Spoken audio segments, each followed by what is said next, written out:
జనవరి 4 తారీఖు నాడు ఒప్పందం చేసుకొని ఏం చెప్పిండ్రు అధ్యక్ష అంటే జూన్ 30 తారీఖు లోపల అంటే దాదాపుగా 6 నెలల లోపల డిస్ట్రిబ్యూషన్ ట్రాన్స్ఫార్మర్స్ దగ్గర 100% మేము మీటర్లు బిగిస్తామన్నారు.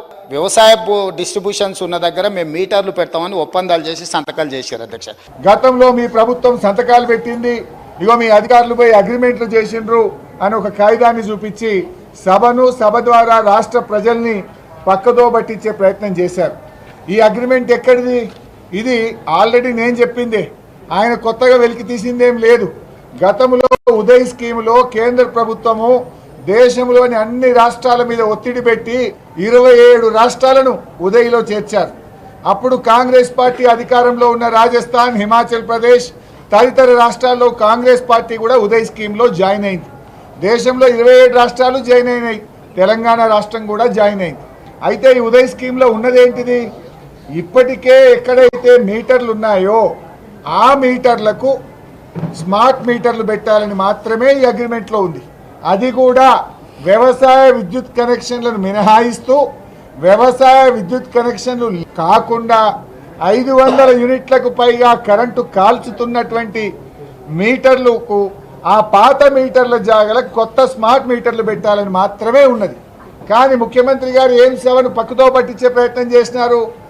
మీరు వ్యవసాయ బావులకు మోటార్లకు మీటర్లు పెట్టాలని మీరు ఆల్రెడీ సంతకం పెట్టారు అని ఒక తప్పుడు మెసేజ్ను పంపించే ప్రయత్నం చేశారు. ఇదేమో 2017 సంవత్సరం. ఈ యాక్చువల్గా కేంద్ర ప్రభుత్వం రాష్ట్రాలను అడిగినటువంటిది 9 జూన్ 2021.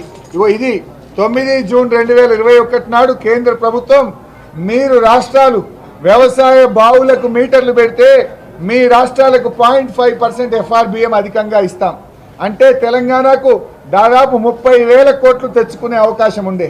ఈ 30,000 కోట్లు మాకు వద్దు, మా రైతులు మాకు ముఖ్యం, నా గొంతులో ప్రాణం ఉండగా రైతుల బోరు బావుల కాడ మీటర్లు పెట్టను అని మేము 30,000 కోట్లు 2021 సంవత్సరంలోనే వదులుకున్నాం. అంటే ఇవాళ రేవంత్ రెడ్డి గారు సభలో అంటుండ్రు మీరేదో ఎలక్షన్ల ముందు రైతుల్లో వ్యతిరేకత వస్తుంది అని వదులుకున్నారు అన్నారు.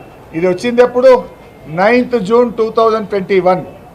కేంద్ర ప్రభుత్వం కూడా ఏం చెప్పింది ఇందులో 31 మార్చ్ 2021లోగా మీరు మీ యొక్క ఇష్టాన్ని తెలియజేయండి అంటే మాకు ఇచ్చిందే 2 నెలల టైం. 31 మార్చ్ 2021లోగా మీరు ఇలా చేరరా అని అడిగింది.